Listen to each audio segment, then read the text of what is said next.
I can totally see us cooking in this kitchen. I can totally see us cooking like pros with natural gas. Oh, I would love to soak in that tub. I'd love to save energy and money with a natural gas water heater. I can imagine cuddling up in here. Because natural gas heating keeps the house comfortable when we need it. We have to get this house. We have to get natural gas. We're investing in infrastructure to help bring comfort and savings to you. Visit centerpointenergy.com/natural gas benefits. CenterPoint Energy, always there. Chris, if we told you that you go 2-1 against this field without starting two of the guys that were supposed to start going into the weekend, I'm sure you'd take that. What'd you learn about your guys in getting this victory here today in the weekend? Well, the one thing it let us do is it let us learn a little bit more than we would in a normal weekend. You know, seeing some guys in some different situations. Jackson Frisco earlier today, Casey Hunt late, Cam Tuller. I mean, just getting to see guys over the weekend and see them be able to pitch. I mean, we were down a bunch of arms this weekend, you know, being here. And so it's the year that we're going to have. So we've kind of sold it to our guys and embrace it. And it's a next man up mentality. And I give our guys a lot of credit. Coming here with all our guys healthy and going 2 out of 3 against this field, I'm happy with. But I like the way we played. And we didn't play perfect, and we have a lot of room to improve. But we play tough. And our guys stay engaged, and they stay in the moment, and they play hard. And that's what I like about them. Next, we'll go to Ben Portnoy. Chris, just in terms of the last 5 days, I guess, what was kind of your timeline in terms of actually figuring out that y'all were headed to Dallas? And I guess, what's that been like? You know, what was that like kind of working through and getting here? It was really stressful. We probably figured it out about, what day did we fly out on? Friday, or we figured it out late Thursday. And the dynamic that was so tough is it wasn't just our decision, it was tied in with Ole Miss. So we were both making decisions, and we didn't know if we could get out of Starkville or they could get out of Oxford. And you know, if one of us canceled, it canceled the other. So it was kind of this back and forth that you don't usually have. Luckily, you know, with our administration and their administration, they made this happen. I mean, and that's the exciting thing for all of us is, you know, we're able to get out here and play ball and play in this environment. And our teams are better because of it. It's a nice thing about being in the SEC and playing for these type of programs. You have people supporting you, and you know, they got your back. What was that like, just with, you know, sharing the plane with them, getting out here and all that? It was fine. We walked in, they walked in. The only bad part is we have to wait for their game to be over, but it feels a lot better knowing that we won.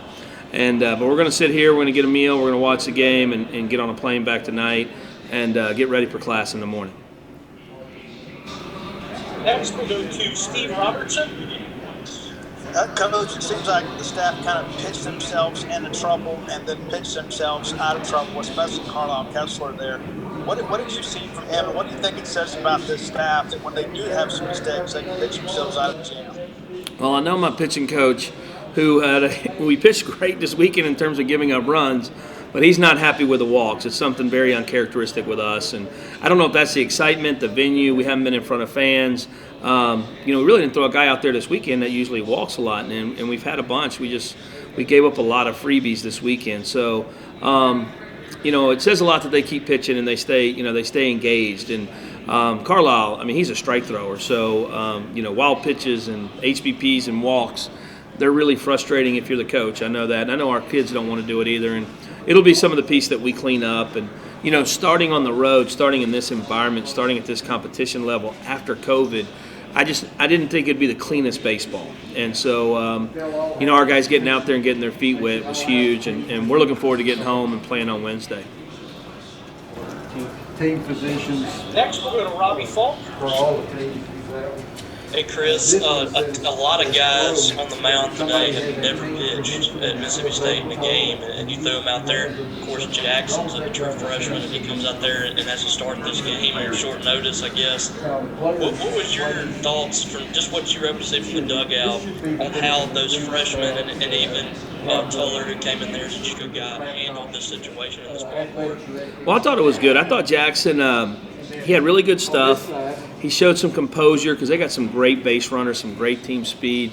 I just think you get a little amped, you know, and, you know, a lot of our he gets to 1-2, and next thing you know, it's 3-2 because he's trying to throw the best strikeout pitch in the country, and he'll figure that out over time. But and then I think his stuff just by the end of the third, you can see his stuff just gradually coming down. And because of the weather and because of spring training, we just haven't been able to get guys totally where we want them pitch count wise. So we felt like take a positive, take 3 great innings, move it into next week, and he probably could have ran out there and got another inning, but we wanted him to come off the field and feel like it was a successful, first outing. Next, we'll go to Joel Coleman. Hey, Chris. Obviously, coming into this weekend, I think you talked about Caleb Clark some and wanting to try to get his bat in the lineup because it'd been hot during spring training and things. And obviously, I think we saw him in a pinch hit appearance, and I guess Brandon Pimentel, we didn't see him. Is there anything like that or anything that stands out as something you would have liked to have seen or done this weekend that you didn't get to do? That's probably the biggest one, and he's launching balls into the bleachers here, and we got to get him more opportunities. This weekend was hard because one of his spots is DH. I don't know if my DH made an out this weekend. So that spot, and then LJ's playing really well also. And then we had you just look at the lefties we faced. I mean, the lefty yesterday and the lefty today as starters, it's just kind of put me in a jam a little bit. So he'll get out there. You'll see him a good bit, and some other guys too. We got some other guys that'll get a chance to play. The games were so tight this weekend, it didn't give us a chance to really. Even today, even though we opened it up, you open it up in the 9th. Like, we're just going to get out of here and play good defense and roll at that point. We didn't really have an opportunity to get an extra AB. Next, we're going to John Sokoloff. Hey, Chris, congrats, man. You mentioned it before in terms of what you thought of the pitching staff, but where would you kind of assess how your guys' command is, and how much of a longer way do you think that these guys have to go in terms of getting that command a little sharper? Yeah, we got to improve. I mean, there's no doubt. I mean, we haven't pitched like that all year in terms of the walks. So it's just like I said, it's a little nervousness, a little excitement. We got some guys that are, we had 5 of our better arms not with us and not available this week that we'll have next weekend. So I think as we work through that, that's going to put everybody more in their roles over time. So it should help us out.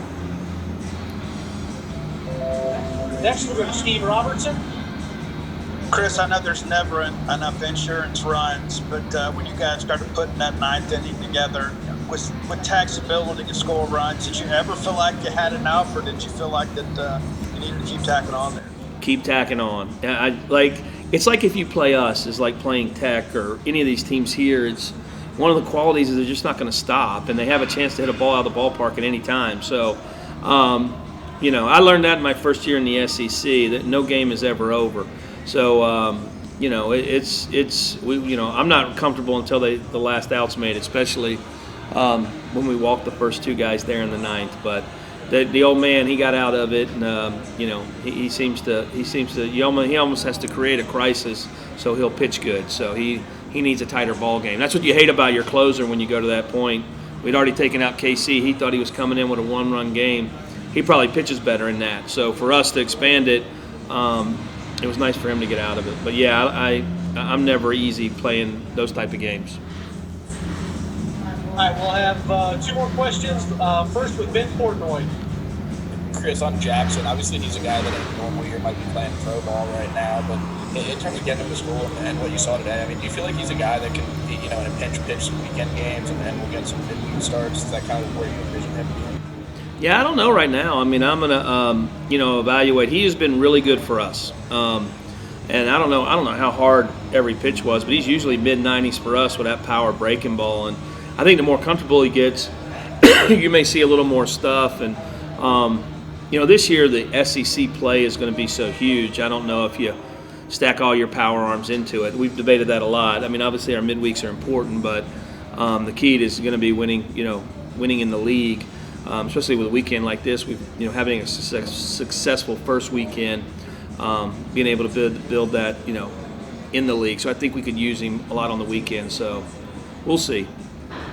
Probably didn't answer your question, but I got what you're saying. And last question, we'll go to Joel Colby. Chris, I guess just a health check real quick, but with Will and with Eric, do you anticipate probably having those guys back out there next weekend, or is there still some wait and see to all that? No, we should definitely have Eric back because his situation, and Will, it's day to day with Will. It's not it's not a long lasting thing. It's day to day. So we'll assess him and see how he goes, and be able to use him. But Eric's Eric will be back with us, and going there and then checking on Will. So we got to get good work for Will in the middle of the week. So hopefully we can do that and get him ready for the weekend. Great. Thanks, Coach. Thanks, everyone. Thanks, guys.